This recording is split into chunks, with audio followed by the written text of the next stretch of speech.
我没死。罪臣家眷，悉数发配塞北，有功将士优先选期，落选者发配苦役营。苦役营，进去就是九死一生。将军，我会做真相。求大人带我走，我什么都能做。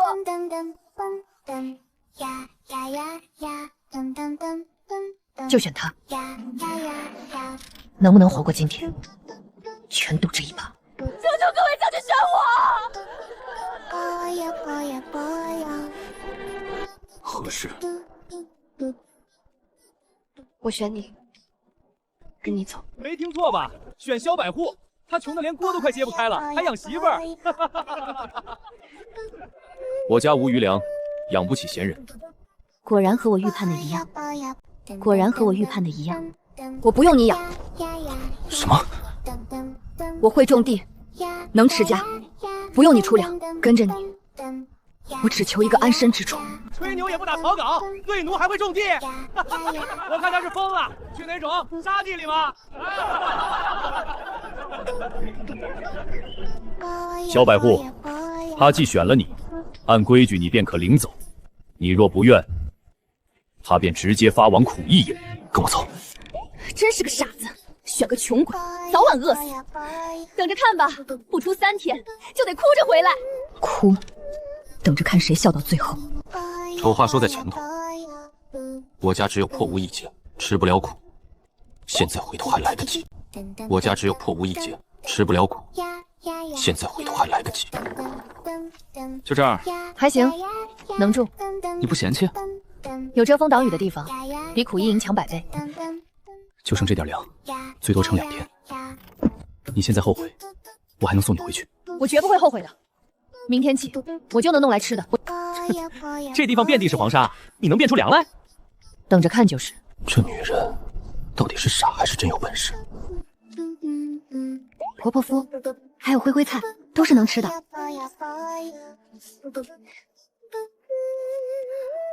有野菜垫肚子，暂时饿不死了。哟，醉奴媳妇醒了，我还以为你熬不过昨晚呢。挖点破烤叶子也当宝。我看你呀，还是趁早服软，由萧百令把你送回去吧。不劳你费心。穷鬼配醉奴，等着饿死吧！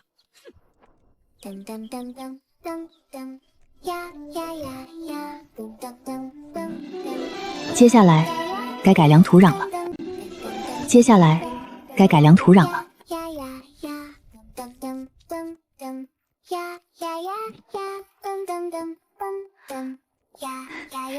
饱腹感十足，还能存放2天。这是你做的？尝尝看，顶饿。比军营的干粮还好吃。你挖的那些草真能当饭吃？这叫野菜，不光能吃，还能卖钱。还真种出吃的了。不对，肯定是啃老底，撑不了几天。他又去干啥？不对，肯定是啃老底，撑不了几天。他又去干啥？盐碱度不算太高，改良后能种耐盐作物。哎呦我的天！你想种这块地，这是盐碱地，种啥死啥。村里张大户站了3年，一粒粮都没种出来。种不种得出来，试过才知道。真是疯了！醉奴就是醉奴，啥都不懂。这姑娘怕不是傻了？好好的活命机会不抓住，非要瞎折腾。她到底想干什么？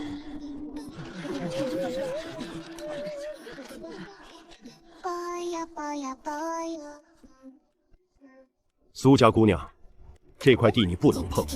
苏家姑娘，这块地你不能碰。这块地是张大户名下的，人家都种不活，你别在这瞎闹。地荒着也是荒着，我租来种，收成了按年交租子。租？你一个醉奴拿什么租？我劝你赶紧回去，别惹张大户不高兴。张大户，正好拿他当第一个垫脚石。一个醉奴也敢打我的主意？他想种也行，1亩地交2栋粮的租子，我倒要看看他怎么种出粮食来。老爷，这租子可比收地还贵3分啊！他要是种不出来，就让他拿人抵债，正好弄来家里做粗使丫鬟也不亏，正好弄来家里做粗使丫鬟也不亏。我们老爷说了，租地可以，1亩年租2段粮，种不出来就去张家为奴抵债。可以，就按这个来。你答应了？回去告诉你家老爷，秋后收租。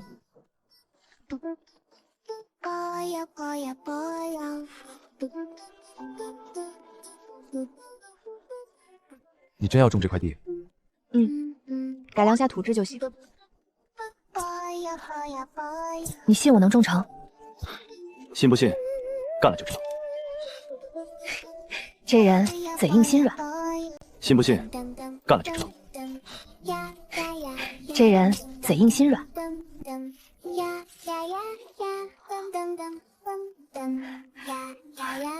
成了。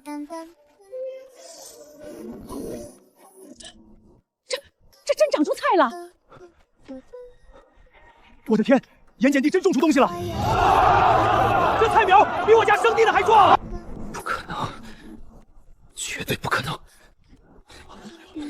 这只是第一步。军营急令，3日后各部开拔剿匪。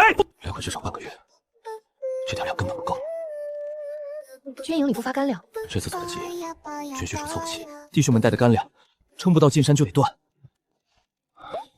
山里地形复杂，万一迷路更是麻烦。干粮、地形图，我好像能帮上忙。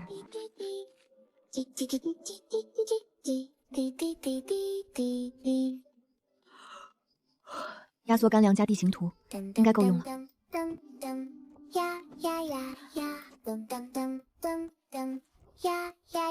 能不能立功，就看你自己的了。带上这个。这是什么？干粮，还有一张图。山里迷路了就看图，干粮省着点吃。在家等我。百户，干粮快没了，路也认不清楚了，再走下去，咱们得困死在山里。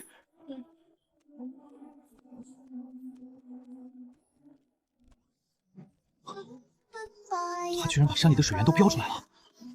百户，这干粮看着顶饿，每人分1块，按图走，抄小路突袭匪窝，人分1块，按图走，抄小路突袭匪窝。百户，这干粮太顶饿了，1块顶2窝头，这图也太准了，连小路都标得清清楚楚。这个女人总能给人惊喜。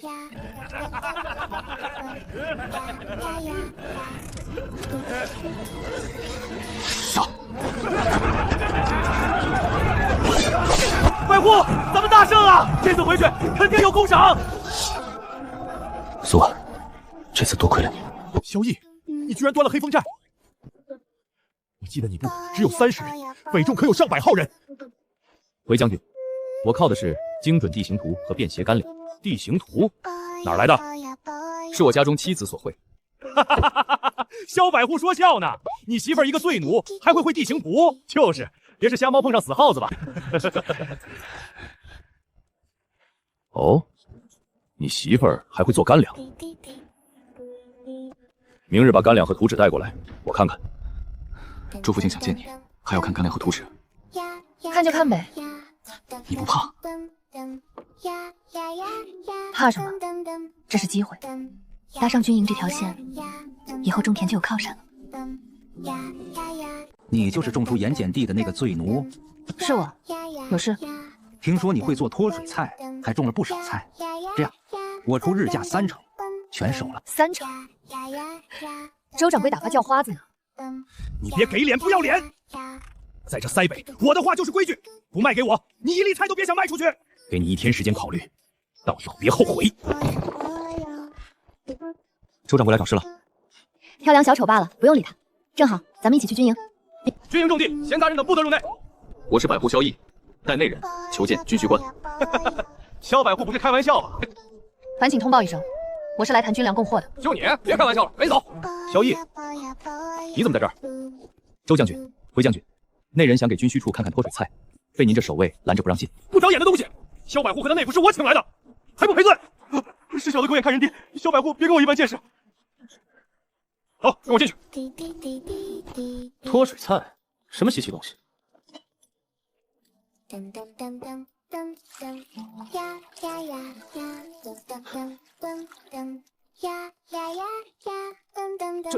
这口感跟鲜菜差不多，这东西能存多久？干燥处存放至少半年。好东西啊，太适合行军了！好东西啊，太适合行军了！有了脱水菜，兄弟们行军就不用只啃干粮了。除了脱水菜，我还能供应高产薯苗，产量是普通红薯的2倍，耐旱耐存。真的？那军屯正好需要。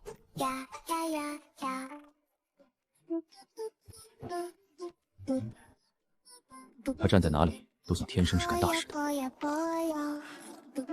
你们进了军营？刚和巨须处签了供货协议，周掌柜的30%收购价，留着收别人的。不可能，军营怎么会要你的货？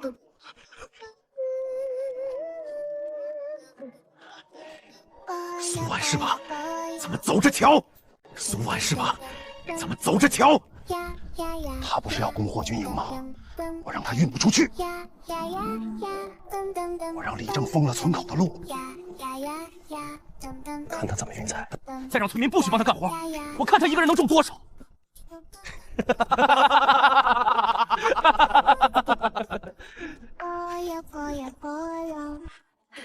哟，还种菜呢？路都被封了，我看你种了也白种，烂在地里吧。封了路，就运不出去了。那可不，周掌柜发话了，没人敢帮你。不用别人帮，我自己有办法。吹牛！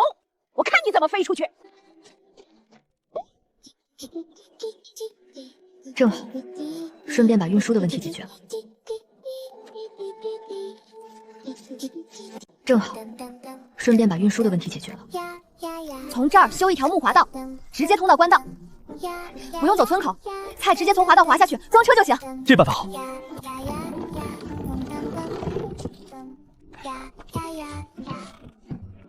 苏姑娘真是能人，这运货法子都想得出来。辛苦大哥了。居然还有这招！不行，不能就这么算了。不是能种吗？我让你种不下去。萧总旗年轻有为，前途无量啊！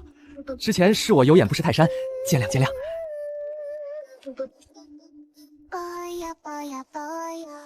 我升总旗了，恭喜，以后该叫萧总旗了。这军功章可有你的一半啊！不好了，出大事了！驿馆传来消息，在北大旱，2个月没下雨了。官府下令让各家抓紧存粮。大洪，真正的考验要来了！大洪，真正的考验要来了！这都1个月没下雨了，庄稼全完了，下半年可怎么活呀？各位，粮价涨了，好美30文1斗，昨天还15文，怎么涨了1倍？旱情这么重，粮源紧张，爱买不买？囤粮抬价，真是好手段。老爷真是有先见之明，囤了这么多粮，等再过些天，粮价还得涨。那是，发灾年财才是最快的。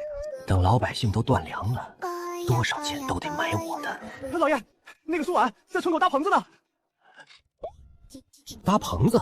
他想干什么？听说他要教村民种耐旱作物。耐旱作物，天不下雨，种啥都白搭。我看他就是想收买人心，成不了气候。这玩意儿真的耐旱？红薯和玉米耐旱高产，天旱也能有收成。种子我免费发，还教你们种。免费？你为啥这么好心？大家别信他，最奴的话能听吗？要这种子没他说的那么好，下半年全家都得饿死。最奴的话能听吗？要这种子没他说的那么好，下半年全家都得饿死。苏姑娘种成了盐碱地，本事大家都见过，都到这份上了，试试总比等着饿死强。垄沟留深点，能锁住水分。种子埋深2寸，不容易被晒干。原来还有这么多讲究。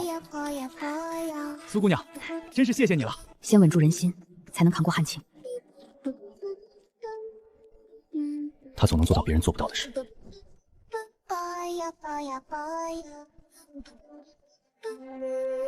这几个地方地下有水脉，开挖！出水了！出水了！真的出水了！苏姑娘真是活菩萨呀！苏姑娘，有你在，咱们村算是熬过去了。大家一起出力，肯定能熬过去。就怕北陵人趁火打劫啊！往年大旱，他们都要过来抢粮。最怕的就是人祸。就怕北陵人趁火打劫啊！往年大旱，他们都要过来抢粮。最怕的就是人祸。北陵骑兵来袭，直奔黑石要塞。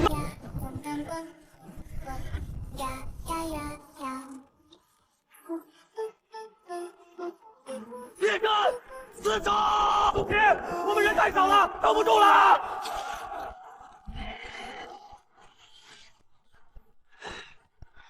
撑不住也得撑！都不骑兵围了，就没有过了！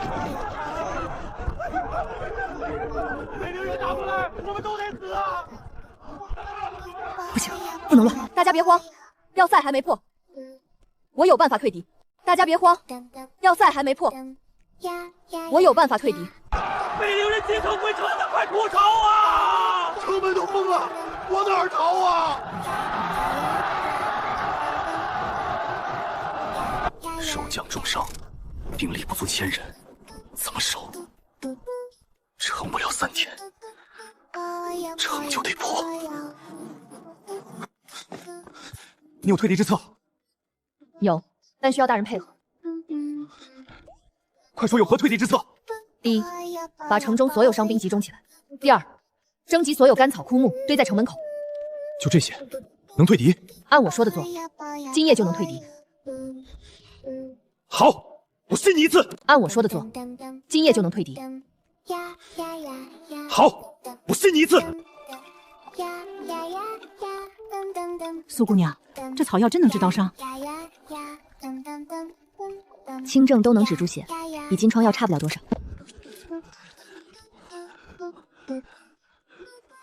这药真管用，不怎么疼了。太好了，这能救多少兄弟的命！苏姑娘，多亏了你，军心稳多了。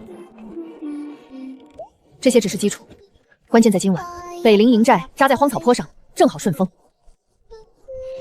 今夜火攻，定能打他们个措手不及。火攻妙啊！我怎么没想到？火攻妙啊！我怎么没想到？别火！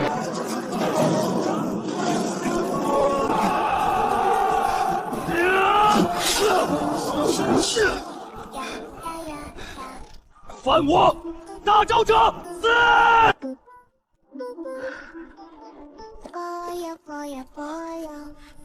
他站在那里，比火光还耀眼。此次守城，苏姑娘居功至伟，火攻之计、伤药之法都救了咱们全城人。苏姑娘大才，我等佩服。以前是我等有眼无珠，多有得罪。守城是大家的功劳，我只是出了点主意。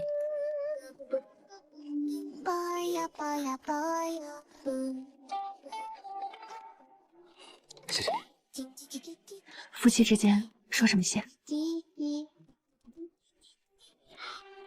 镇边大将军魏领令传萧逸苏氏，即刻前往大将军行医觐见。魏廉，真正的大人物要见我们了。魏廉，真正的大人物要见我们了。火攻退敌，屯田种粮，都是你想出来的。回大将军，是民女。好一个奇女子，你一个罪奴之身，可惜了。本将破格免你罪奴身份，边关军屯正缺人手，你就任军屯主事一职。谢大将军恩典。民女定不负大将军所托。老爷，查到了，苏家那个余孽就在边关。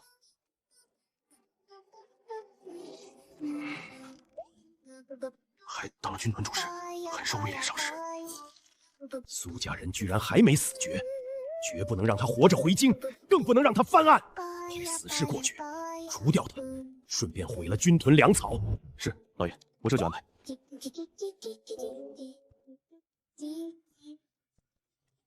苏婉，怪就怪你不该活着。苏婉，怪就怪你不该活着。一个女人家也能当主事，还是醉奴出身，懂什么屯田？各自报一下分管的屯区、亩数、年产量。回主事，这些账册复杂，你怕是看不懂，不如主事只管签字，具体事儿我们来办。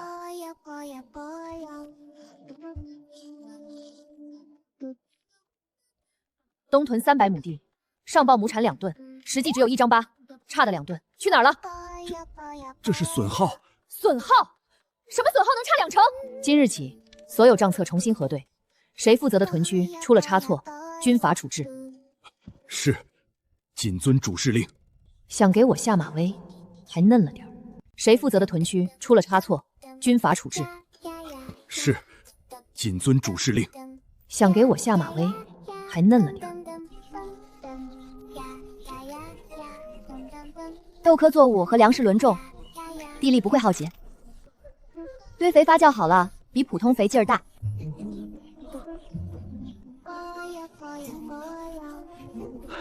主事的法子真管用，这苗比往年壮多了。看来今年产量真能翻一番。在家门口就能挣钱，真是太好了。苏主事真是咱们的大恩人。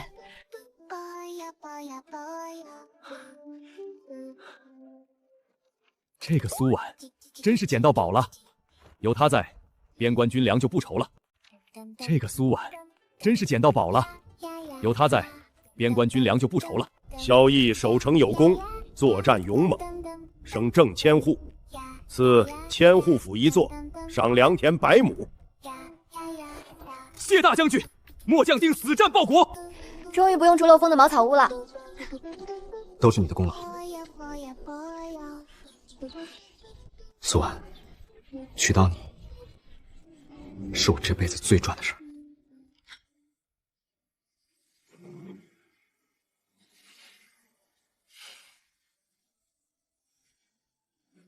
好像真的有点心动了，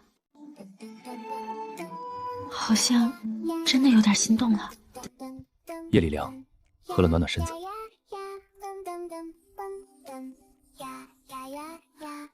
你也别天天练兵到那么晚，身上还有伤，别累着。知道。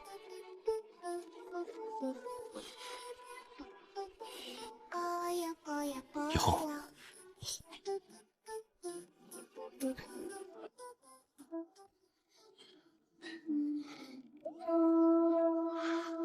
确认了，目标就在里面。今晚先探路，明晚动手，烧粮库。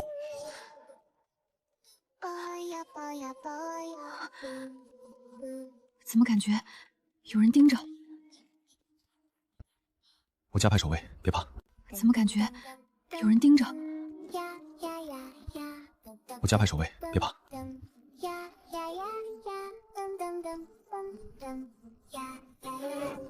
什么人？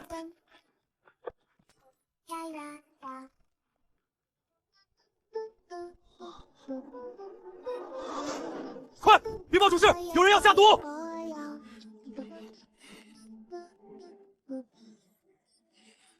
柳家京里来的人，果然还是找过来了。当年我家被构陷，主谋就是户部尚书柳明远。别怕，有我在，我顺着线索查，一定把人揪出来。感动军粮，就要付出代价。咱们就来个将计就计，感动军粮，就要付出代价。咱们就来个将计就计。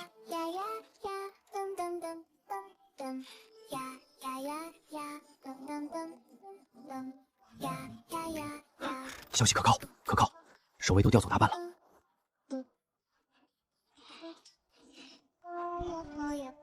好，3日后动手。动手，烧了粮车！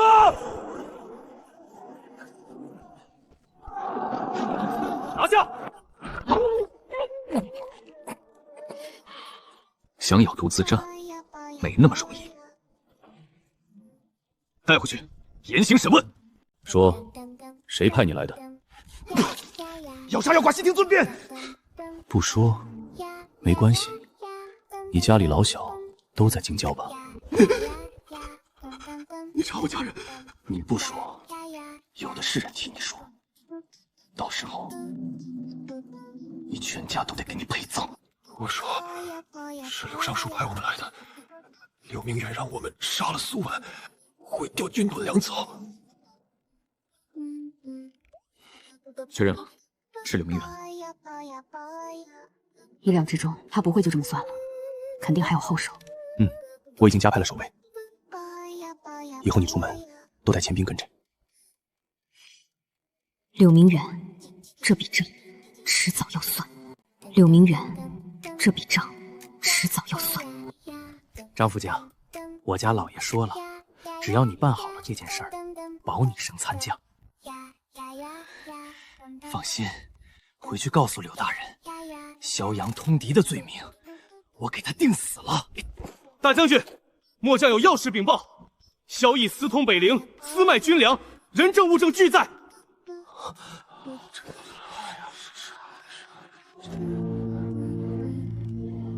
可有证据？有，他帐中藏着北陵的密信，还有赃银，末将愿带众人去搜。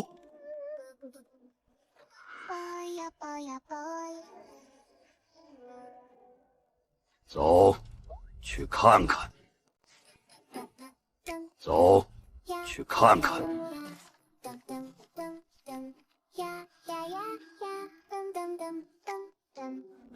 大将军，您看，铁证如山。我没有通敌，这是栽赃，赃物都在你帐里，还敢狡辩？萧毅，先收押，待查明真相再做处置。这个时候不能慌，清者自清。张赫跳出来，正好露出马脚。想栽赃，我让你偷鸡不成蚀把米。你去查张赫最近的行踪，还有他的银钱来往，再找几个可靠的士兵，盯着他的营帐。主事，咱们要怎么做？他既然能栽赃，咱们就能让他自己露馅，放出消息说我找到了证人，明日当众对质。是，我这就去办。这些银子都是柳家给你的好处费，密信是你伪造的，也是你偷偷放进萧毅帐中的。你胡说！你派去送信的人已经被我们抓住了，要不要带上来对质？全是他栽赃，太可恶了！张赫，你可知罪？我知罪，是刘明远指使我干的。来人，将张赫打入死牢，等候发落。委屈你了。没事，都过去了。柳家在边关的势力算是连根拔起了。苏婉，有件事我想告诉你，其实我的身世没那么简单。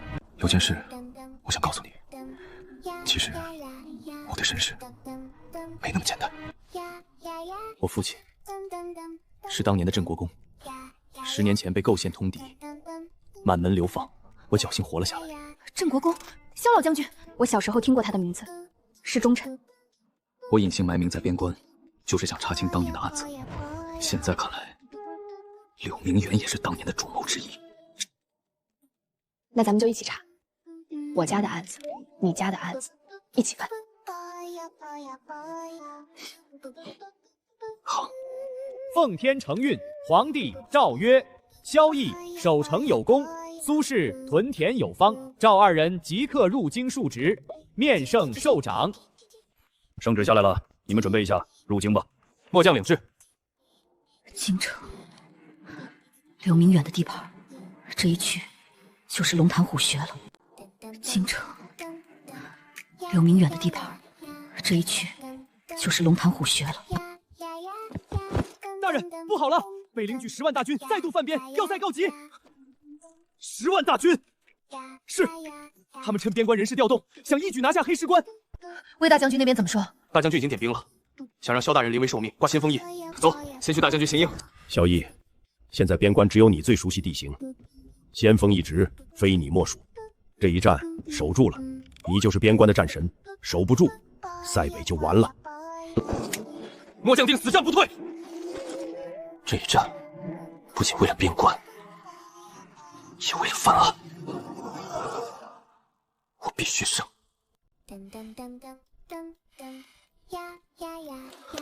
敌军10万，我们只有2万，不好打呀。粮草也只够支撑1个月，打不起持久战。后勤交给我，粮草、伤药、手停器械，我来统筹，保证前线不断粮，伤兵有药治。有苏主事在，后勤就稳了。对，苏主事从来没让我们失望过。好，前线交给我，后方交给你。这位当前，萧将军在前面拼命，咱们后方不能掉链子。对，苏主事吩咐什么，我们就干什么。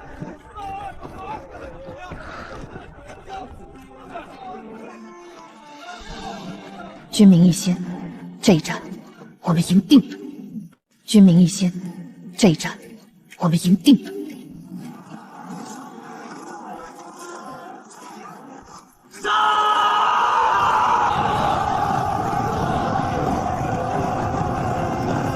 将军，我们赢了！北陵人也不过如此。这只是前锋，真正的硬仗还在后面。首战告捷，辛苦你了。你也辛苦了，后勤安排得很妥当。等这仗打完，咱们就风风光光入京。我要让所有人都知道，你是我萧毅的妻子。好，我等着。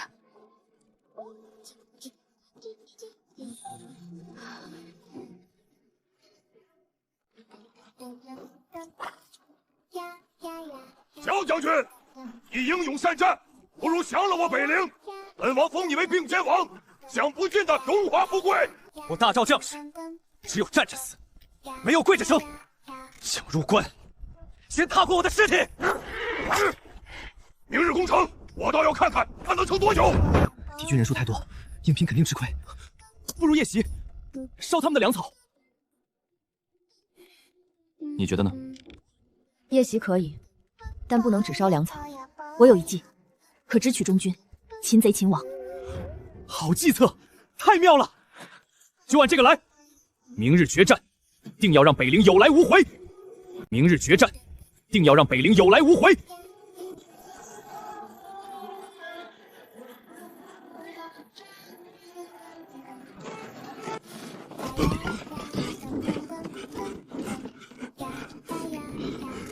怎么可能？你们怎么过来的？你想不到的事还多着呢。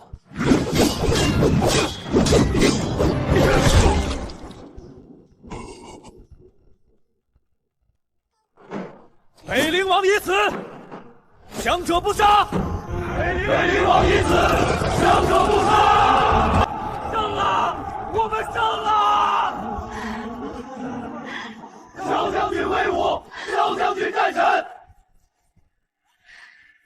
赢了，萧将军战神。赢了。此战歼敌3万，俘敌2万，缴获粮草兵器无数。萧毅，居首功！萧将军神勇，以后咱们塞北有萧将军镇守，北林不敢再犯了。萧将军就是咱们的镇边战神，萧将军真神是战神下凡呐！苏主事也是女中豪杰，没有他，后勤也稳不住。他们真是天造地设的一对。他们真是天造地设的一对。听到了吗？他们都在夸你，夸你战神呢。我的勋章永远有你一半。我的勋章永远有你一半。奉天承运皇帝诏曰：萧绎大破北陵，威震塞北，封镇边将军，赐爵3等伯。苏轼苏婉贤良有才，辅佐有功，封7品诰命夫人。准苏轼复案重审，着3司详查。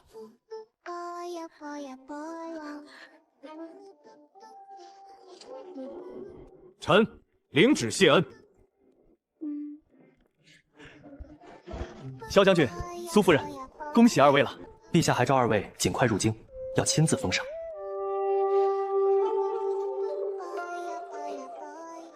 劳烦公公回禀，我们安顿好边关事宜，即刻启程。劳烦公公回禀，我们安顿好边关事宜，即刻启程。终于能给父亲翻案了。到了京城，咱们一起查。柳明远欠咱们两家的，都要一一讨回来。有你在，我什么都不怕。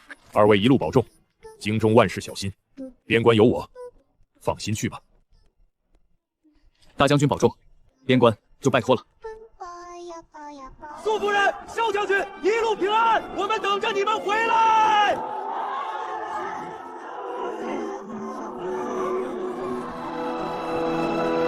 京城终于要回去了，怕吗？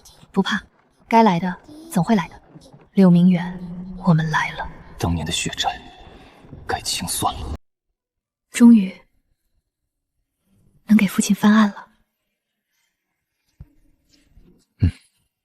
到了京城，咱们一起查。二位一路保重，京中万事小心，边关有我，放心去吧。大将军保重。京城终于要回去了，怕吗？不怕，该来的总会来的。柳明远，我们来了。当年的血债，该清算了。萧绎守边有功，封镇边将军；苏轼封七品诰命。陛下，臣有异议。苏轼是罪奴出身，受封诰命，不合祖制。启禀陛下，军功序录典有规，诰命平夫军功封赏，不追溯女眷父辈旧案。臣父塞北屯田3年，故将案民，凭功绩受封，何来不合祖纪一说？苏轼有功，封赏无误，退朝。老爷，封赏就这么定了。新晋功臣暗立此宅，把镇国公旧底拨给他们。那处荒了10年，坊间都传是凶宅。哼哼，罪臣配凶宅，正好杀杀锐气。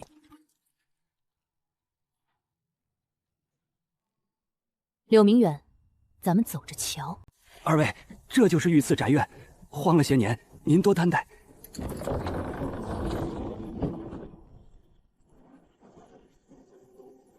镇国公府。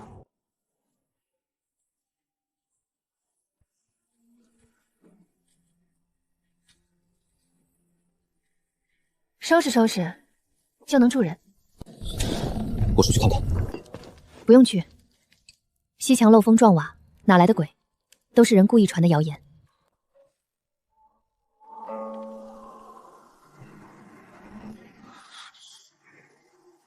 果然有人装神弄鬼。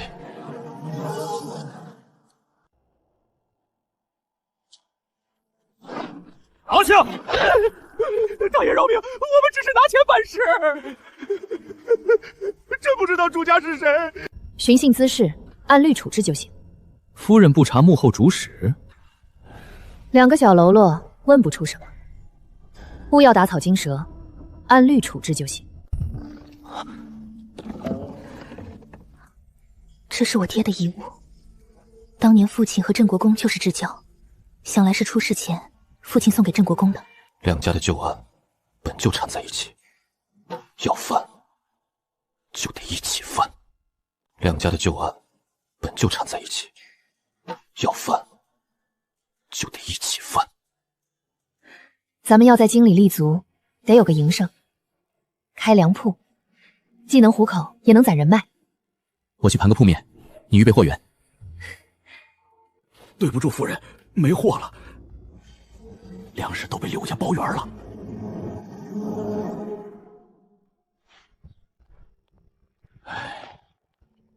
夫人，柳家联合行会垄断了京城的粮食，咱们拿不到粮，铺子开不了。谁规定粮铺只卖鲜粮？传信回塞北，调送水菜薯干，走军屯官道，绕开柳家。对呀，咱们有塞北的货。查账，私售外货，封铺。货单、税单我们都有。少废话，有批文吗？没有的话，这货就是来路不明。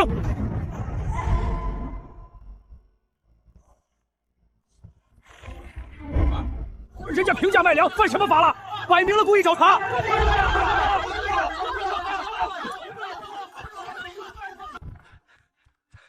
夫人，可算把人都送走了，百姓都夸您心善，货快卖空了。咱们只卖平价量，让百姓都吃得起，口碑立住，生意就稳了。百姓都夸您心善，货快卖空了。咱们只卖平价量，让百姓都吃得起，口碑立住，生意就稳了。我家公主邀夫人赴赏花宴，想问问屯田农桑的法子。有劳管事跑一趟，我定赴宴。长公主邀我赴宴，不知长公主相邀，是敌是友啊？无妨，正好会会她，搭上长公主，翻案也有助力。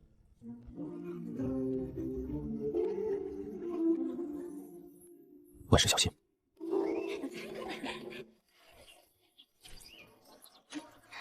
塞北来的诰命，怕是连牡丹品种都认不出吧？这株瑶黄浇水浇多了，再养半个月根就得烂。这是白雪塔，这是魏子，这须月冠是墨玉。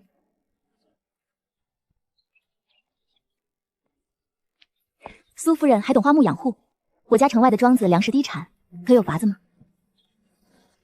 可堆下肥轮作，能增产30%。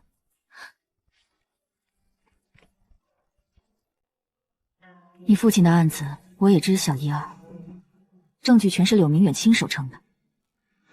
先帝结案仓促，也是因当时朝局不稳。多谢公主据实相告。慢慢来，本宫等着看你翻案。爹，女儿一定还你清白。长公主肯帮忙是好事。我想明天拜访李御史，他是父亲旧部，素来清流。我也该联络父亲当年最信任的旧部周老将军。令尊当年对我有恩，夫人今天来是为救案吧？我想知道当年结案的细节。证据全是柳明远一手搜罗成地的，先帝下旨不许他人过问，就匆匆定了案。多谢大人据实相告。对不住将军，老爷不见客。烦请再通传一声。那我再为将军通报一次。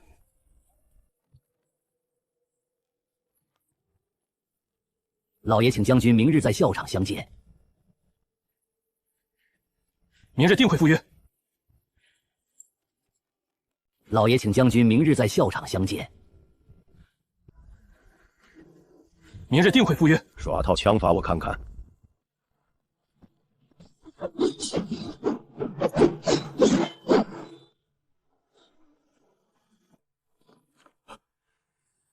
是镇国公祖传的奔雷枪法，真是世子，太好了！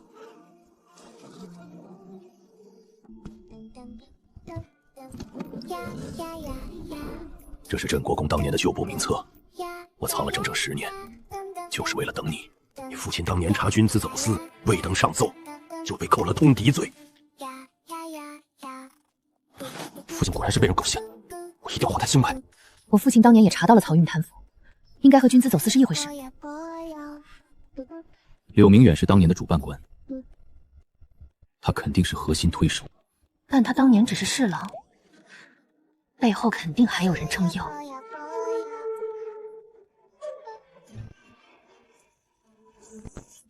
老爷，萧逸见了周老匹夫，他们怕是要翻旧案。慌什么？先帝定的案，哪是那么容易翻的？先把他们赶出京城，传信给王献征，塞北那边可以动手了。陛下，塞北连日大旱，军屯水渠又垮塌，粮种无水见赶，屯田快撑不住了，军粮告急。陛下，萧逸屯田无功，劳民伤财，该治他的罪。陛下，臣愿回塞北救灾，愿立军令状，若秋收减产，甘愿受罚。准奏，朕等你秋收的捷报。塞北，我们要回来了。夫君，你真的相信水渠会无缘无故垮塔吗？怕是柳明远搞的鬼。不管是天灾还是人祸，先稳住局面。越难，我们越要做出成绩。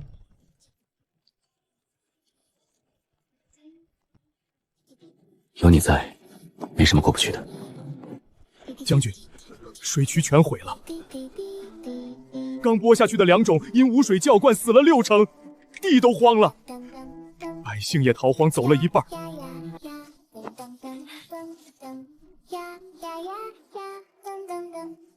先带我四处转转，摸清地形，再定对策。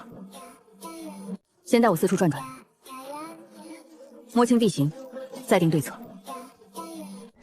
夫人，这天灾没办法呀，百姓都说是天罚，定是屯田的法子惹怒了老天，赶紧走吧，别害我们。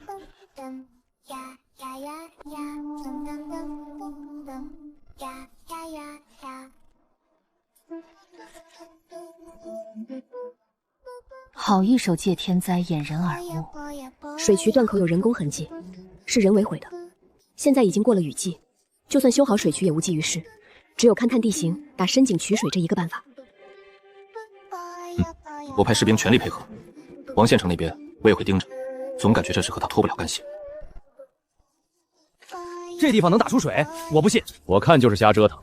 这片地势低，而且周边的植被都被晒死了，唯有这一块的还活着。再挖3尺，大概率能出水。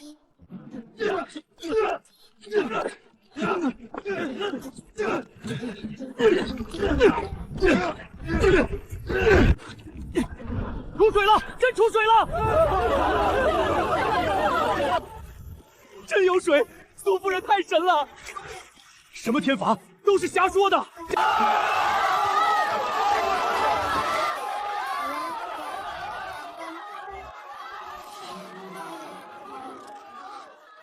竟真让他找到水了！竟真让他找到水了！夫人，2种不够普种所有地。选耐旱的杂粮，先浸种催芽，用龙做法种，能保活抗旱。这法子能行吗？按我说的做，保准能出苗。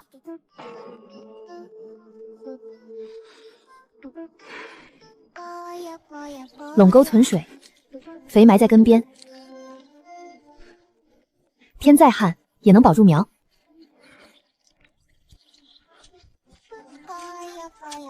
真出苗了，长得还挺壮。苏夫人真是活菩萨。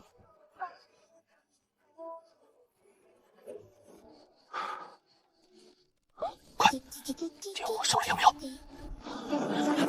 什么人？拿下！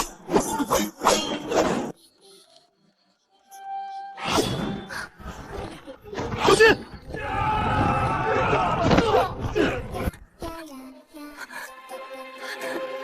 你受伤了，快会长包扎。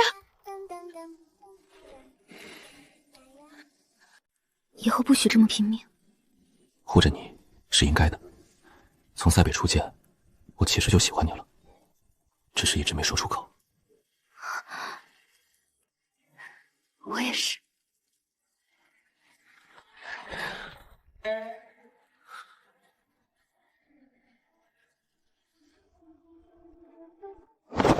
将军，审出来了，是王县城派的人。果然是他，这笔账该跟他算。将军，我是朝廷命官，你无权羁押我。纵火毁田，贪墨2种，按律革职查办。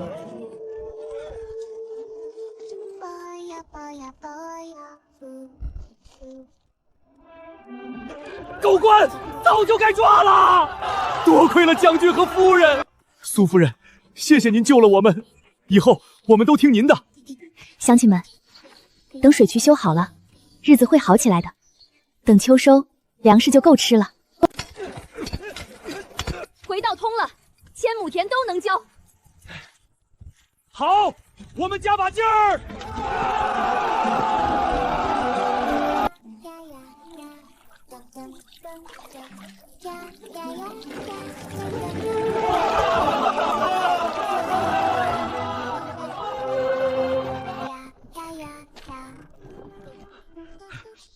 有水有粮，日子能过了。快回去，跟着苏夫人干。有你在，塞北真的变了。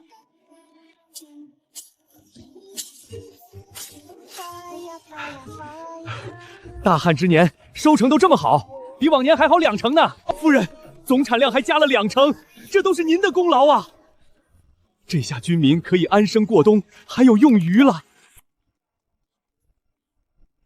军令状，我们守住了。这只是第一步，接下来还能做得更好。柳明远破坏屯田，实锤了。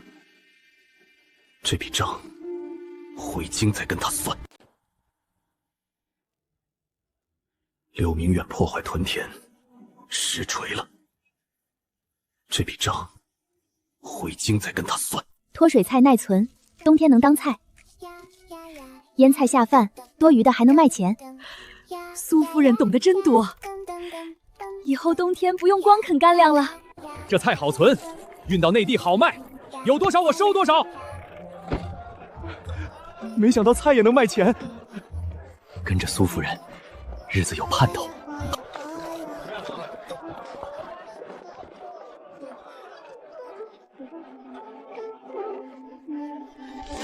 或许可以开边贸互市。将军，查了历年军资账，每年都有大量精铁流失，去向不明，像是走边贸。果然有走私，和我父亲当年查的一样。流失的精铁数量很大，不是普通商贩能吃得下的。账上有宗室的暗记，柳明远背后还有宗室。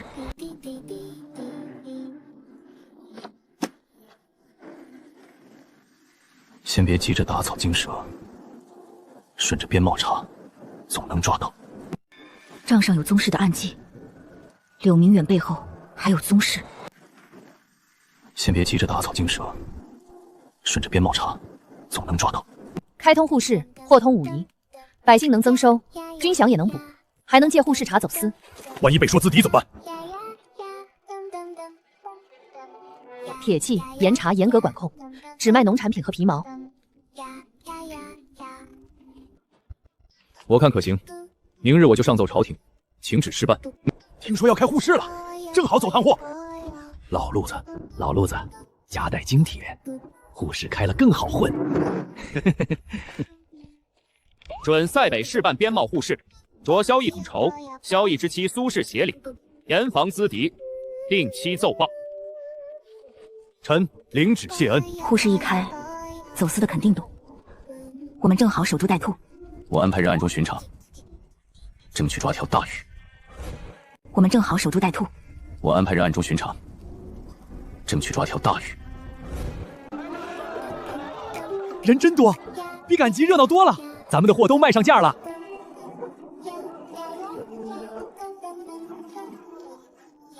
比预想的还红火。巡查的人都安排好了，想办法趁乱混出关。你在这儿盯紧了，看他和谁接头。我去回禀将军。放心吧，跑不了。好马，壮实的很。这马看着壮，内里有暗疾。胡说，你懂不懂马？马腿内侧有旧伤，心肺也有毛病，跑不了远路。拿病马充好马，不合规矩。奸商骗到塞北来了！苏夫人连马都懂，太厉害了。所有货物入市先查验，劣货进入，违禁品扣下，公平交易，不许欺瞒。是，夫人。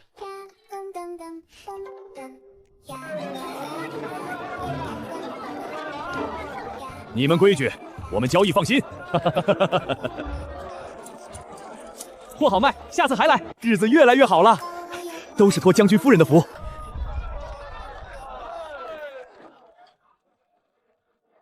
查得太严，等晚上走小路。站住！查验货物。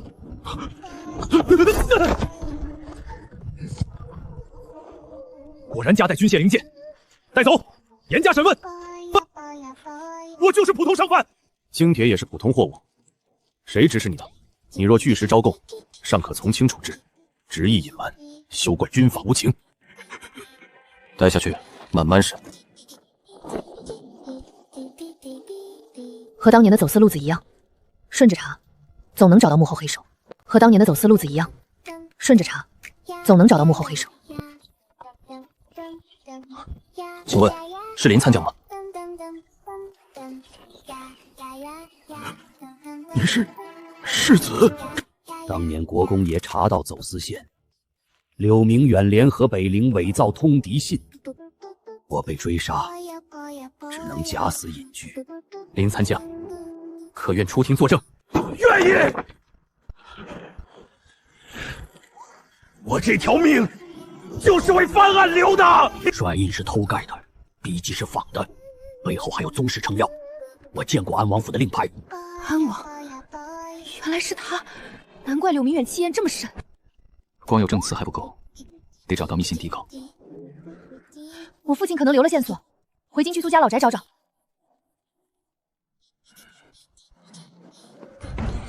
报，林毅没死，得赶紧禀报王爷。报，林毅没死，得赶紧禀报王爷。林毅居然还活着，柳明远真是个废物，不能让他们回京，路上动手，永绝后患。是，王爷。将军，周边多了不少生面孔，看来有人坐不住了。正好将计就计，假意启程，引他们动手。好，抓个活口当证据。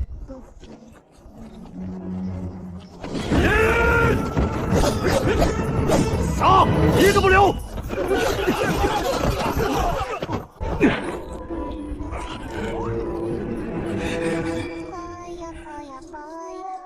谁派你来的？带回去，慢慢审。他们动手，就说明心虚。我们回京翻案，更有底气。他们动手，就说明心虚。我们回京翻案，更有底气。萧将军和苏夫人回来了，听说他们在边疆救了好多百姓。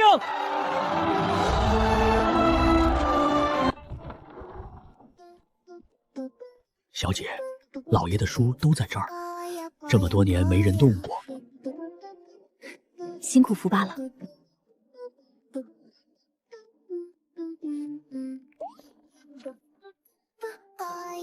暗记就在批注里，得慢慢找，不能急。找到了，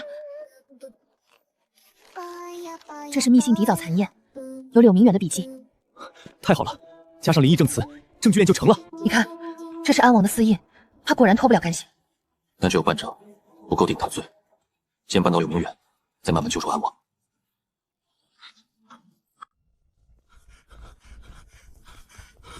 老爷，不好了！萧毅找到林毅了，还找到了密信底稿。什么？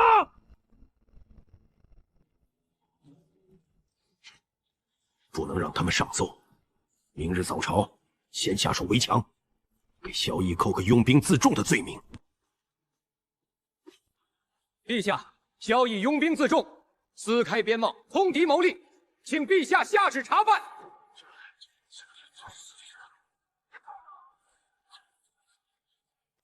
陛下，臣有本启奏：柳明远构陷忠良，指示县城破坏屯田，臣有人证物证，请陛下明察。明日三司会审，当堂对质。退朝。明日三司会审，当堂对质。退朝。一派胡言，证人是假的，底稿是伪造的。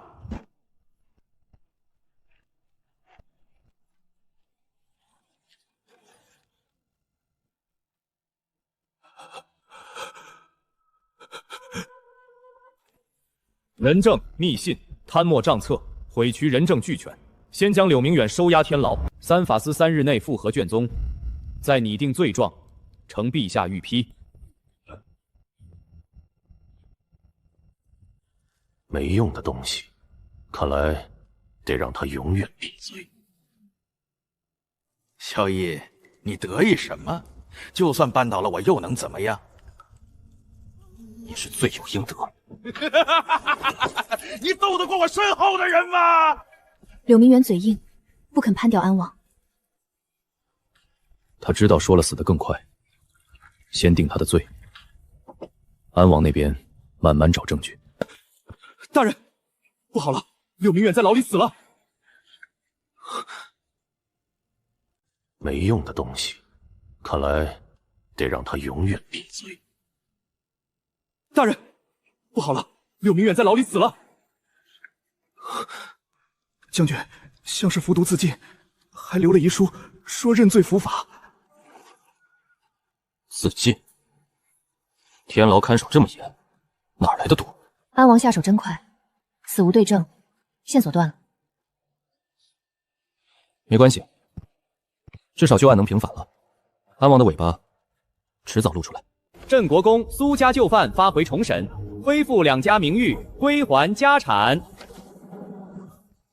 这只是第一步，真正的幕后黑手还没落网。总算熬出头了，等正式平反，国公爷泉下有知，也能瞑目了。多亏了各位相助，只是真凶还未伏法。安王那边要小心，他手眼通天，不好对付。柳明远死了，干净。王爷，小乙不会善罢甘休。怕什么？没证据，他能奈我何？下次给他来个狠的，让他永世不得翻身。怕什么？没证据，他能奈我何？下次给他来个狠的，让他永世不得翻身。将军，北陵蠢蠢欲动，边境频频挑衅，像是要开战。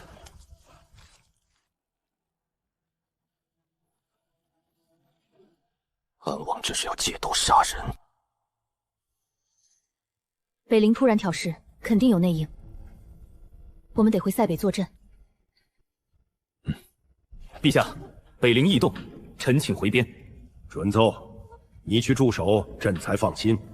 等你凯旋归来，定有厚赏。臣遵旨。公主说，安王勾结北陵，让二位务必小心。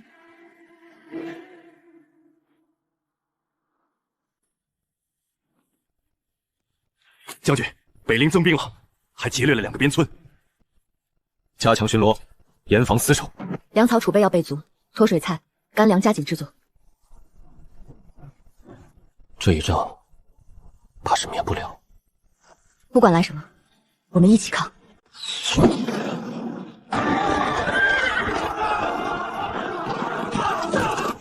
将军威武！先挫挫他们的日气。北陵粮草被烧，该老实一阵。我怕朝中有人会和他们勾结，严查边境商队，不能放粮出去。护士暂时停了吧，避免有人浑水摸鱼。将军，抓到一个细作，是安王府的人。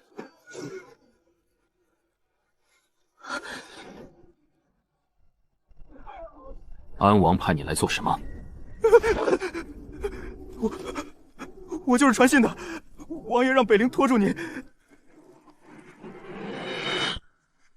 他想干什么？小的真不知道。安王想趁你不在搞事，京城那边得有人盯着。我写信给丞相和长公主，让他们留意安王动向。我们先稳住边境，打退北陵，再回京算账。这一仗要速战速决。我写信给丞相和长公主，让他们留意安王动向。我们先稳住边境，打退北陵，再回京算账。这一仗要速战速决。北陵缺粮，肯定抢粮道，峡谷设伏，打他们措手不及。有令。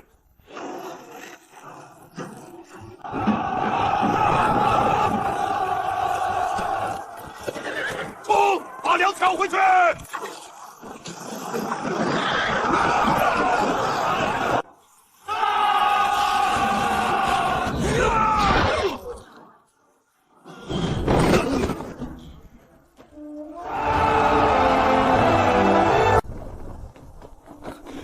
将军，我们愿退兵议和，求您放回可汗的儿子阿鲁将军。议和可以，交出安王的往来密信，不然免谈。容我回去禀报可汗。”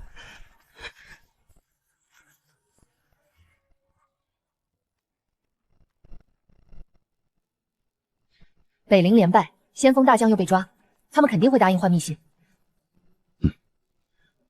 就怕安王狗急跳墙，京城那边要提前安排。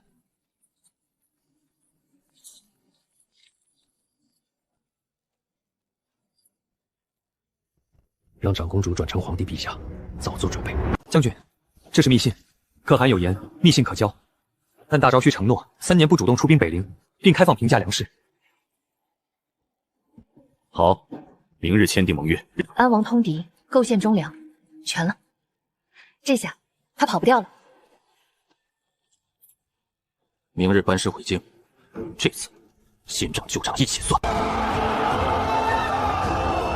萧将军大胜，英雄回来了！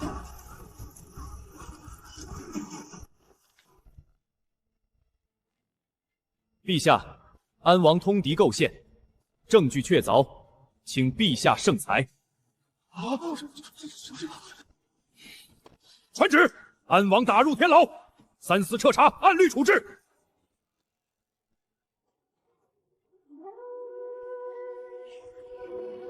安王谋逆属实，削爵禁足，镇国公苏家旧案彻底平反。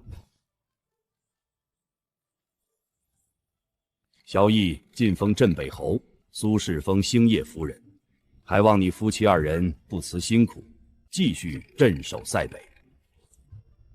臣谢陛下隆恩。10年沉冤，终于昭雪。塞北也越来越好了。以后再也没人能分开我们。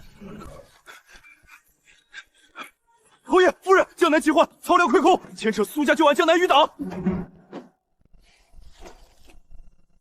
看来又有新的仗要打了。兴业夫人万岁，镇北侯万岁！塞北的百姓眼里究竟还有没有朕这个真龙天子？启禀陛下，苏婉在塞北推广高产粮，如今塞北人人有粮，且只知有兴业夫人和镇北侯，不知有朝廷啊！功高震主，萧绎，你手握10万生兵，叫朕如何信你？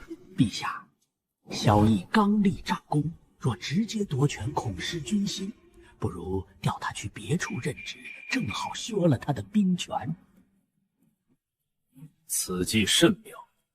传朕旨意，削去他塞北军权，特准他带100千兵赴任福州，让他治治水患，随便查查贪腐。特封镇北侯萧绎为闽浙总督，准其亲兵100人随行，赴任福州，即刻启程，钦此。赴任福州，即刻启程，钦此。我大昭战神萧绎，接旨。婉婉，是我连累了你。皇上这是对我们起了戒心啊！福州连年水患，倭寇横行，地方势力错综复杂，此行怕是不太平。我这个农学博士，一品兴业夫人可不是白当的。夫君，他以为我们的根基是塞北的10万大军，错了，有100亲卫相随，加上我的脑子，足够在福州立足。这是我新培育的改良稻种，在福州正好派上用场。陆地上你是战神，到了南方，我陪你再造一个神话。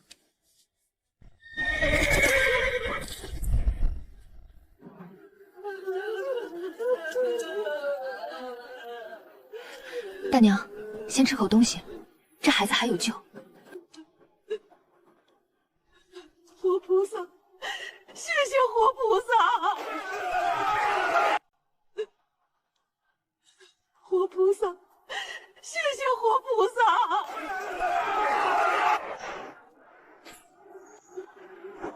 魏后，婉婉，福州灾情比朝廷密报的还要惨落10倍。是啊。看来本地官员怕被问责，故意隐瞒灾情。这次定要好好治治这群10位疏残的庸才！滚！一群身上长虱子的贱民！知府大人有令，为了防止疫病，难民一律不准进城，再敢聚众闹事，全抓起来乱棍打死！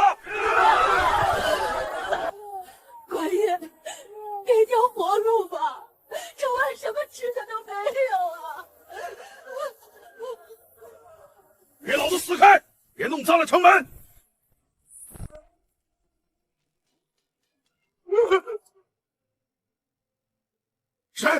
谁敢在在福州城撒野！大招律法，残杀灾民者，斩！睁大你的狗眼看清楚，站在你面前的是朝廷亲封的闽浙总督镇北侯，开城门！100铁甲亲兵足以震慑城门官兵，真正的官场交锋就要拉开帷幕。下官福州府知府赵恒参见总督大人，参见星夜夫人，不知两位光临，有事远迎。赵大人，这些难民是怎么回事？朝廷不是拨了赈灾粮吗？夫人冤枉啊！前月岷江大水冲垮了大堤，连官仓也进水泡烂了。如今福州窟窟如血，下官也是巧妇难为无米之炊呀！泡烂了，那你就任由灾民饿死。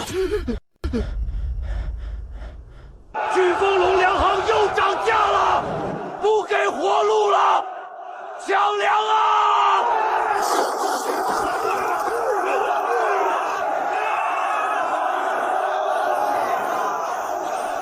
侯爷。夫人，贱民暴动了，恐会冲撞了总督圣驾，请两位快随我进城，快调集所有人手，跟本官去前面维持秩序，护送总督大人先回行营休息。侯爷，这老狐狸借故脱身，末将这就带兵冲开人墙，把他抓过来。胡闹！前方全是灾民，动用铁甲牵兵会引发踩踏和真正的民反，正中赵恒下怀。夫君别急，咱们先进城，整治贪官，不急于一时。护送夫人，速速进城。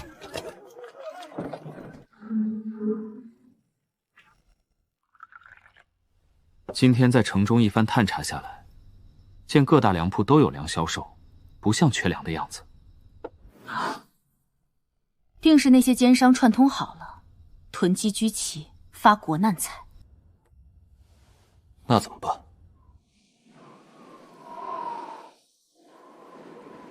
明日先去会会城里最大的粮商飓风龙的掌柜钱满馆。赵大人，高，实在是高！白天利用难民骚动脱身，把那对塞北来的土包子玩弄于股掌之间。等他们反应过来，官仓里的新粮早就躺在我飓风龙的私仓里了。哼，来了福州这地界儿，是龙得盘着，是虎得卧着。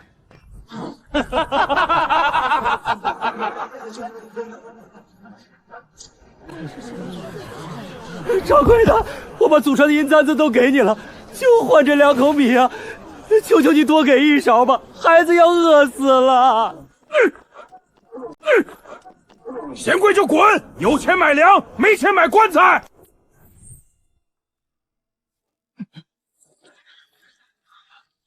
你们敢在灾年恶意哄抬物价，等同谋反！你们老板何在？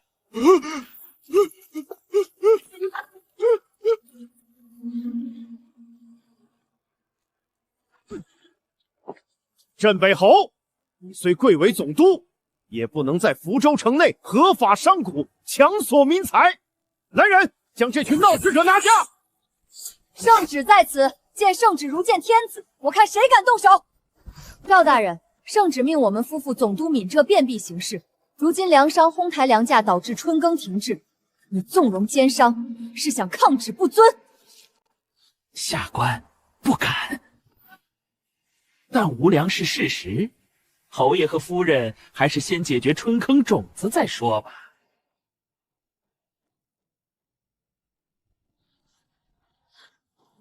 老板，赵恒和钱满敢吃准了我们手里没有余粮，3天后若再不发种子，今年的春耕就错过了。大粮商垄断，但福州还有无数被挤压的中小商贾和百姓，他们不卖，那我们就借，用现代供应链金融思维，把总督府的信用变成货币。哦，怎么个借法？哦，怎么个借法？这叫粮券，是我让能工巧匠连夜赶制的。我们可以总督府和朝廷的信誉作保，向他们募集余粮作为春耕种子。只要他们现在借粮，秋收之后不仅如数奉还，更享有2成利息，还可减3成粮税。可你如何让他们相信秋收一定能丰收呢？且看我明日手段！我要让他们亲眼看看神迹。周将军，末将在。把总督府仅剩的100担稻种运到府衙广场，再放出风声去，就说星夜夫人要施展仙术，3天内让死种发芽。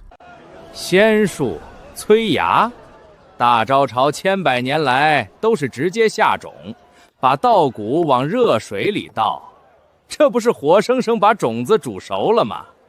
真是不自量力！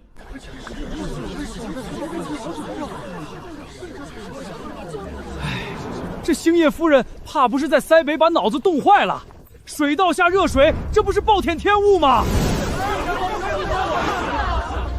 乡亲们，在施展仙术之前，由我为大家介绍一样东西——粮券。此券由朝廷印发，1斗米可换1张券。凭此券在秋收后，可到总督府兑换1斗2升新米，还可抵3成粮税。谁知道秋收后总督府拿不拿得出这么多粮？万一拿不出，我们不是打了水漂？问得好，下面看好了。乡亲们，南方春季阴雨湿冷，种子直接下地极易烂秧，此法名曰温水浸种催芽。50度温水浸泡，能杀死病菌，更能让种子在3天内整齐发芽。睁大眼睛看看，这不是死种，是有着无限生机的活种。把粮借给本夫人，今年的产量我保证翻倍。发芽了，山东下完了，夫人，我聚宝阁借5000担换粮券，我也借，我出3000担。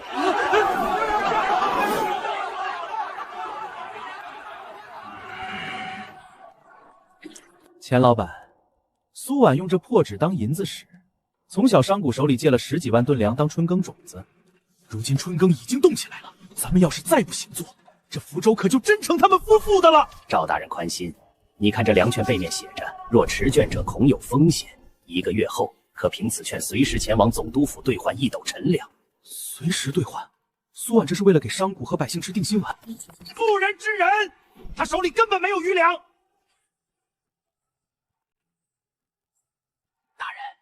咱们秘密出资，把全城百姓和小商户手里的粮券全部高价收过来。等1个月期限一到，咱们集中100万粮券上门挤兑。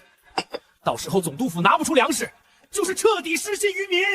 大招律法，官员失信引发民变，那可是死罪。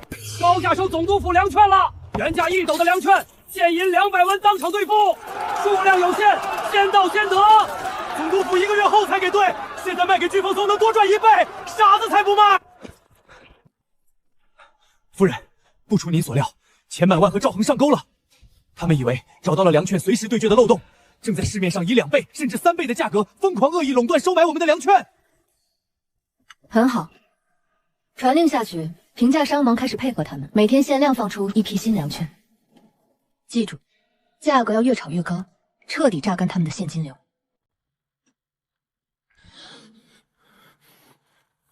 可夫人，1个月后，如果他们真拿几百万粮券来挤兑，咱们上哪儿弄那么多粮食给他们？婉婉，钱满婉和赵恒为了毕其功于1亿，已经把8家大粮行的现银全部抽空，甚至连府衙的公款都挪用了，就为了吃下我们增发的粮券。如今，他们手里已经囤积了价值30万两白银的粮券了。1个月后，如果他们拿着粮券过来兑换怎么办？夫君，你以为本夫人的根基真的只在福州？在皇上贬我们来福州的当天，我就已经飞鸽传书，让塞北留在我们基地的亲信走水路调集了50万担高产新粮发粮券。1是为了赶农时春耕，2就是为了引这2条地头蛇把吃进去的脏银吐出来。明天就是满1个月的对交之日，通知漕运码头，我们的底牌该掀开了。总督大人，星夜夫人，今日1个月大限已到，我飓风龙手握福州9成粮券，共计80万担，特来依约兑换粮食。若给不出粮食，就请总督大人向全城百姓谢罪。总督大人向全城百姓谢罪。钱老板急什么？你要对两本夫人给你对便是。周将军，开仓！少在这装腔作势，福州官仓早空了，你上哪儿变出80万船？大船！你江上开来了几百艘巨型豪船，运粮船到了！塞北高产新粮50万镇到港。钱老板，市面上粮食充足，你手里的粮券现在只值原本的1斗陈粮原价，你用2、3倍的高价恶意收购，不好意思，砸在手里。掌柜的，彻底完了！咱们以市价3倍囤的粮券，现在跌回原价了，咱们亏了整整20万两白银，巨富龙的现金流彻底断了，彻底断了！夫君，割古代韭菜，这感觉真是不错。晚上吃韭菜炒蛋吗？赵大人，救命啊！我的现银全被苏婉套死了，巨富楼要破产了！废物，连个女人都斗不过。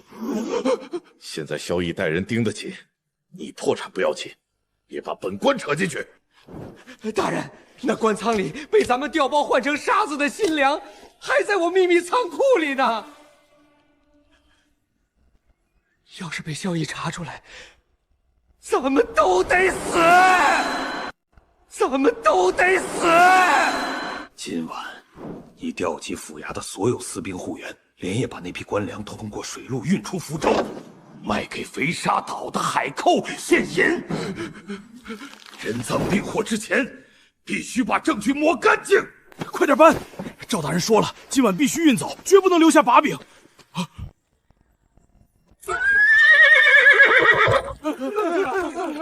通敌卖国，盗运官粮，本侯等你们很久了。有埋伏，杀了萧毅！不自量力，周副将，一个不留，一个不留。侯爷，全都是御营营官粮，这下赵恒和钱满满人赃并获。萧毅！苏婉，你们无凭无据，凭什么查抄我的粮行？我背后是福州府衙，是首府大人，你们动我，想清楚后果。无凭无据。钱满馆昨夜运往海寇老巢的官粮，在码头被当场截获。你勾结官府，倒卖赈灾粮，囤积居役，你还要什么凭证？赵大人救我，救我呀！大招律，盗运官粮私通海口者，斩立决。把钱满官带下去，就地正法。杀得好！总督大人万岁！星夜夫人万岁！钱满汉被杀了，官粮被查出来了，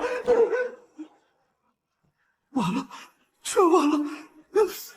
要是让萧毅顺着走私线索查到当年的事情，本官要被满门抄斩啊！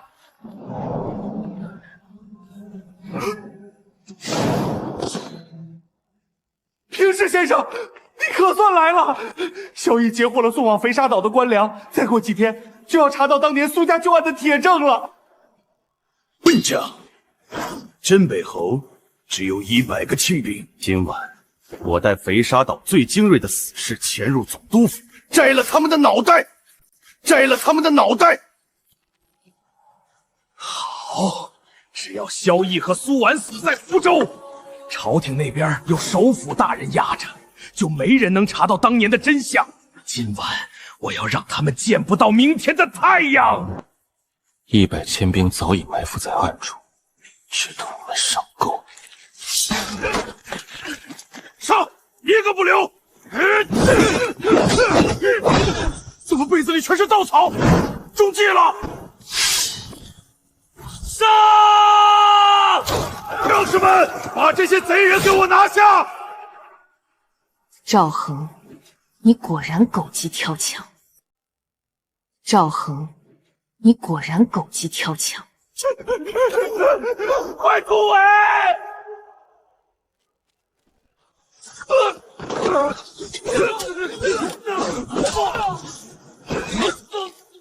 全部拿下！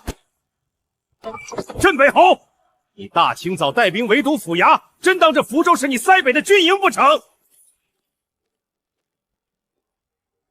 赵大人，昨夜有贼人率死士血袭总督府，被侯爷当场格杀。他临死前供认，是你赵大人用5万两白银买通他们，要我们夫妻的命。大胆通判！本官让你负责城防，竟然私通海寇，谋害总督，还意图栽赃本官！来人，将外国贼拿下！大人，下官冤枉啊！侯爷夫人，下官御下不严，竟不知这雕神通敌，本官这就将他打入死牢，严加审讯。赵大人这戏演得真快。周偏将，带人守住死牢，本侯要亲自提审。通判大人，赵大人说了，只要你把这杯酒喝了，你的妻儿老小，保证他们一世荣华。救族保兵，赵恒你够狠！赵恒你够狠！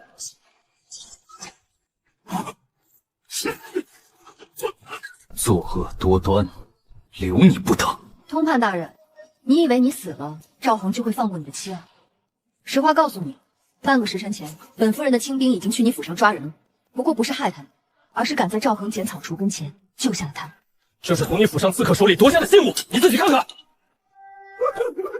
侯爷夫人，罪臣愿招，罪臣什么都招。10年前苏轼郎的档案，罪臣这里有当年的往来密信存根。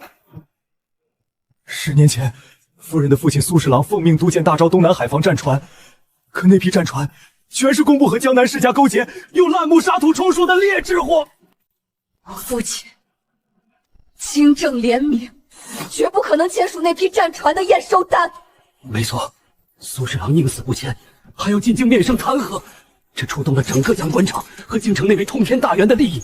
于是，他们便伪造了苏轼郎私通东洋海寇、倒卖军火的信件。赵恒负责在福州搜批铁证，京城那位负责在朝堂上一锤定音。结果，苏家男丁流放，女帝为奴。为了几个银钱，为了几艘破船，他们就害了我苏家上下300多口人。我父亲一生为国为民，到头来却背着通敌卖国的骂名死在泥潭里。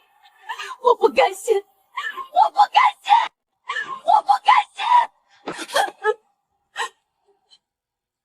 你苏家的冤屈，本侯替你洗。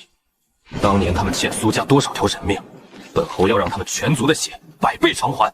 在这福州，天塌了，本侯替你顶着。大人，通判府空了，定是被萧逸提前接走了。若是通判开了口，咱们勾结京城、勾陷苏家的事就全露了。萧逸、苏婉，这是你们逼本官的。现在正值梅雨季节，岷江上游的蓄水已经到了顶峰。传我密令给上游司事时，炸毁岷江上游大坝。大人，那是100年的大坝，一旦炸毁，洪水倾泻而下，整个福州10几万百姓，包括咱们自己，全都要被淹死啊！整个福州10几万百姓，包括咱们自己，全都要被淹死啊！怕什么？大水一冲，什么总督，什么公祠，统统变成水底的烂泥。到时候就上报朝廷，说是天灾决地。老子宁可要一座死城，也绝不把脖子伸进萧逸的刀片里。夫人，这雨都下了2天2夜了，怎么今天下游的水位反而诡异的下降了半尺？不对，下游水位不升反降，说明上游的流量被人为截断了，有人在蓄水。蓄水，这个节骨眼上，赵恒结连江水想干什么？他要人为制造洪峰。夫君，福州的土地年久失修，一旦上游聚水道截然开线，突然闸或者炸坝，大水半个时辰就能吞没整个福州城。老畜生，他想拉着全城人陪葬。周偏将，点齐所有骑兵，随本侯上山。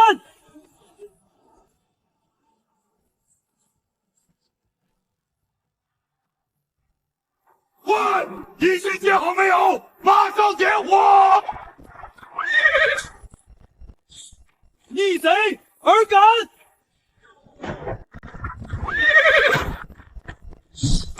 逆贼而敢！至镇北侯，拦住他！快点火！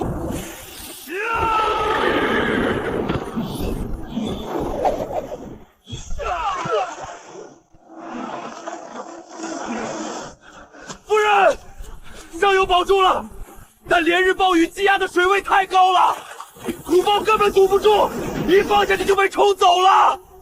这大庇要塌了！老天爷啊，大地一塌，咱们都没活路了！没用了，等死吧！快逃命吧！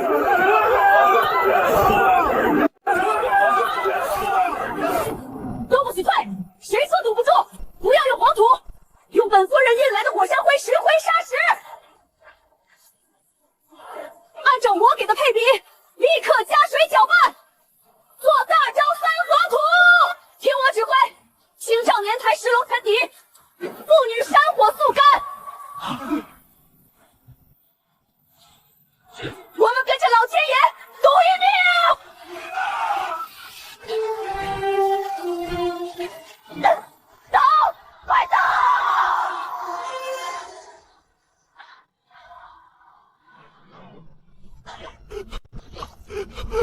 堵住了！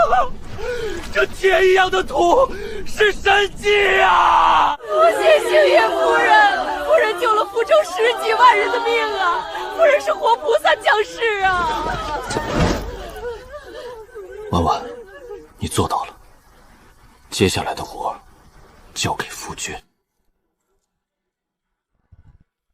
烧掉！烧掉！全部烧掉！只要没有证据，京城内卫一定会保我。周偏将，破门！快烧啊！快呀！快烧啊！快呀！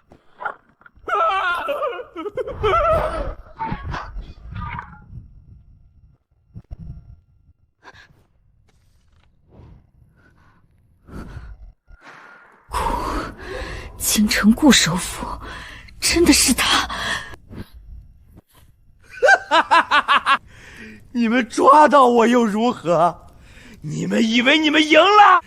实话告诉你们，这沿海的倭寇早就盯着福州了。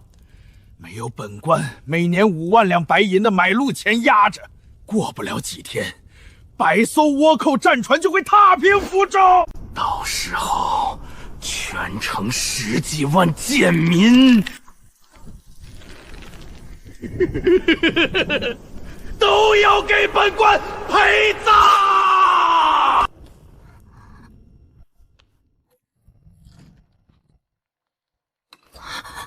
这是我父亲当年的工部侍郎私人官印。当年抄家时，你父亲的印章不是说丢失了吗？丢失？是赵恒当年买通了我苏家的叛徒，偷走了这枚真印，然后配合京城顾首府伪造了那一封封通敌的密信。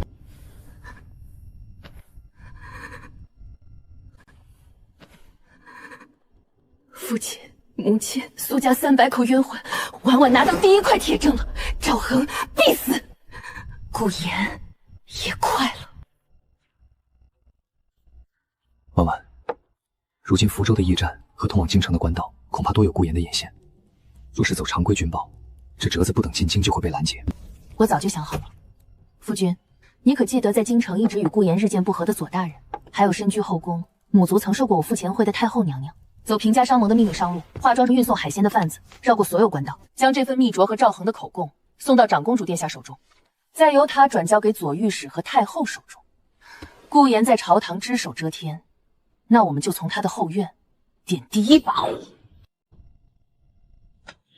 夫人，这地都是盐碱地，一到雨季就内涝，种啥死啥。您带咱们来这开荒，怕是白费力气啊。那是你们的方法不对。水往低处流，盐随水流走。传我命令，召集全城百姓，无重粮，先挖沟。挖沟？对，挖深沟，筑高台，把挖出来的泥土堆成高高的台田，用雨水冲刷盐碱，种植粮食，挖出来的深沟连通江海，用来蓄水养鱼，这叫台田模式。台地种粮，沟里养鱼，旱能浇灌，涝能排水。大家跟本夫人干，让这片废地变粮藏。这是啥礼呀？能有10里好使？这叫取原理，只需1头牛。还有这个翻车，只需2人踩踏，便可将低处江水抽上高台。最后，这是本夫人培育的改良战虫稻，耐旱耐涝，成熟期只需50天。星夜夫人，你治水厉害我们服，可那种地是老祖宗传下来的手艺。你一个妇道人家，拿这些奇门淫窍，就想在7天内让这废田长出壮苗，简直是痴人说梦。老人家，若我7天内做到了呢？你若做到了，老头子带全村老小给你跪地拜师；你若输了，就交出大权，别瞎指挥。好，周偏将，把我秘制的磷肥抬上来。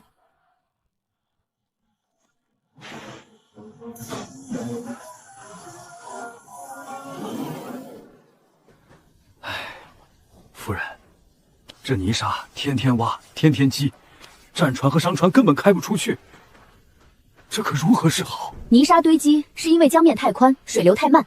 既然它慢，那我们就让它快起来。船令下去，在江两岸修筑窄堤，人为将江面缩小2/3。江面变窄，水流势必暴涨。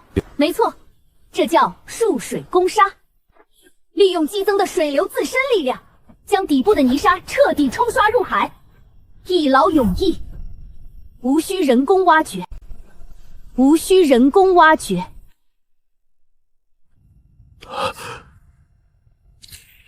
神迹，这真的是神迹呀！老朽有眼无珠，拜见师尊，夫人真乃神人也。星夜夫人万岁！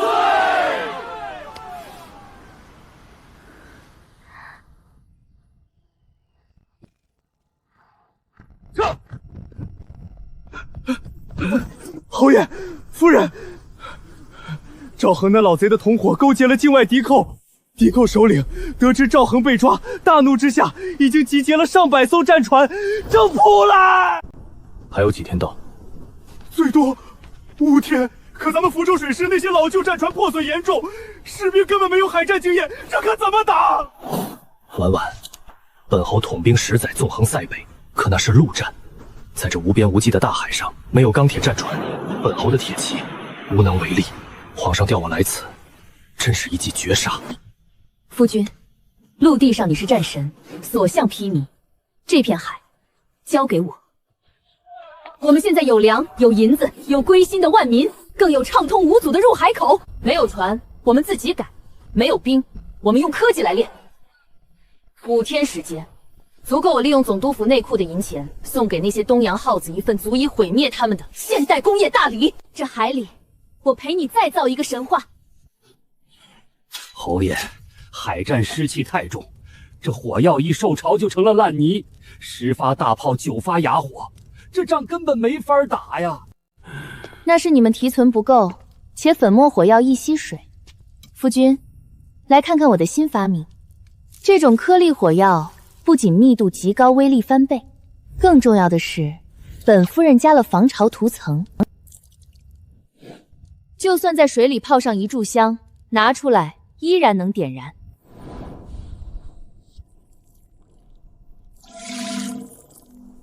侯爷，这泡了水的火药真能行？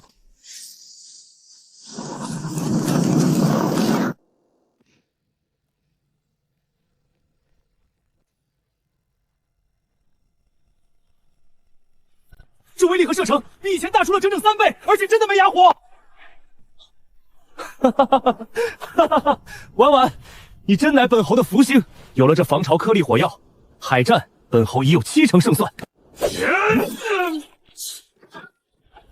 倭刀刚猛，近身白刃战，我们的士兵吃亏太大。夫君，看看这个，这是一根毛竹，这叫狼梭。倭刀虽利，但遇到这枝芽密布、坚韧无比的毛竹，根本无处下刀，反而会被繁茂的枝叶死死卡住刀锋。只要用它在前方限制住倭寇的行动，后方的长枪兵便可轻松突刺。这就是克制倭刀的无上神兵。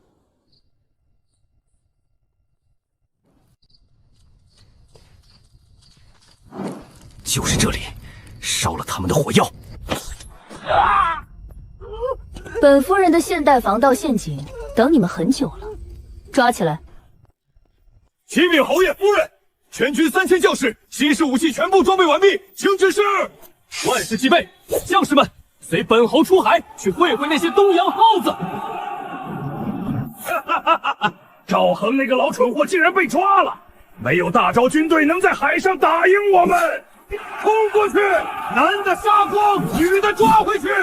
福州的银子和粮食全是我们的了！杀！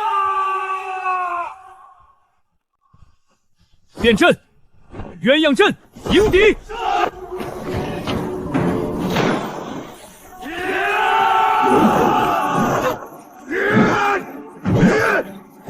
滚开！这毛竹怎么砍不断？刀反而被卡住了！卡住了！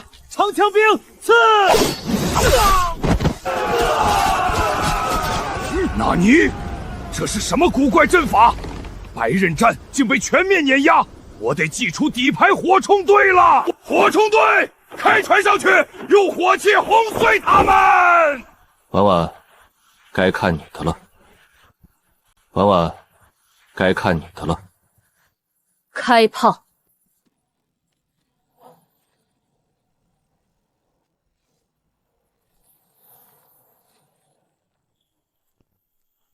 形势伊朗，拿命来！萧逸，老子跟你拼了！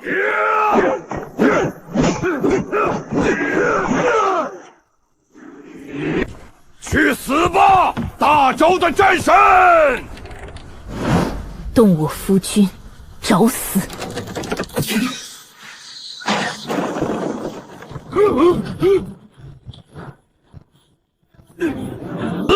爽！死！爽！贼首已死，降者免死。海疆大捷，倭患尽除，真正的政治风暴即将在京城收网。陛下，太后娘娘，老臣联合三法司弹劾当朝首辅顾炎，勾结海口，倒卖生铁，构陷10年前工部侍郎苏家上下300口，铁证如山，请陛下诛杀此贼。陛下，这是诬陷！诬陷！萧逸平定海疆，海寇副将以押解进京，亲口供认与你的私密往来。顾炎，你这卖国贼！来人，摘去顾炎乌纱帽，满门抄斩，9族流放。前工部侍郎苏家清正廉明，追封太师，沉冤烧削。大仇得报，苏家牌位重入宗庙，但这福州奏报，朕不得不忌惮。治水、兴农、造火药、平倭寇，这个苏婉竟然有如此惊天畏地之才，而萧逸手握如此神兵，又深得东南万民拥戴。陛下，此2人若在福州9代割据一方，东南半壁江山，怕是就不幸大招了。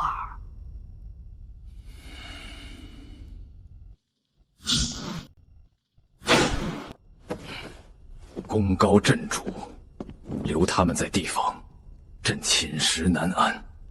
传朕旨意，召他们回京受赏，赐予虚衔，断了他们和地方的联系。奉天承运，往内诏曰：镇北侯萧逸平倭有功，加封镇国公，世纪王替。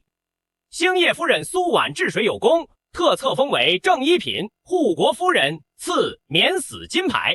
钦此。国公爷、护国夫人，陛下在京城给2位赐了最豪华的府邸，请2位即刻交接福州军政大权，随老奴回京享清福吧。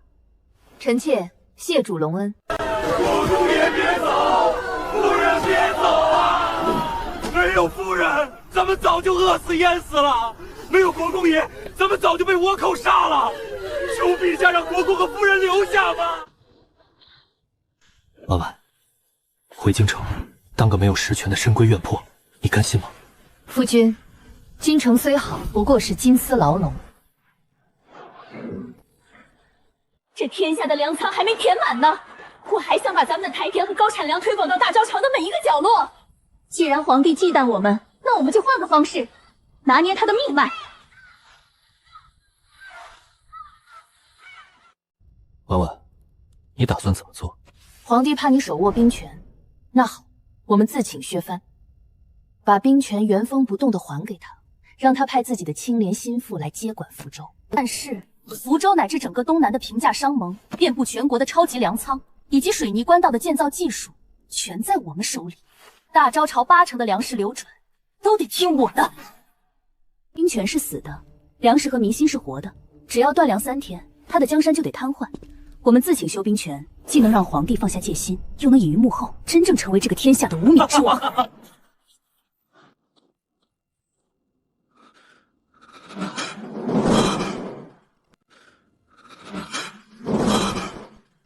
萧绎自请削去全部兵权，铁甲归强。信上怎么说？信上说，东南海防初定，他不愿再卷入朝堂纷争，愿将福州5万水师大权悉数上交朝廷。他只想陪着护国夫人，专心在沿海务农，为大招镇守海疆，永不回京。哈哈哈哈！好一个萧绎，好一个苏婉，识时识物知进退，准了！传朕旨意，封赏照旧，准他们自留地方，永不征召。这是本夫人编纂的《大招农政全书》，里面详细记录了台田改造、防潮火药以及各类高产作物的种植之法。哪怕本夫人不在其位，只要你们按照此书耕种，福州永无荒年。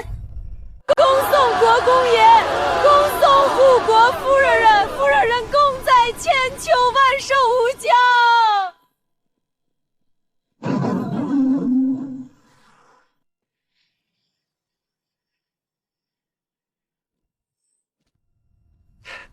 娘子，新粮入仓了，今晚咱们吃你最爱的红薯粉面条如何？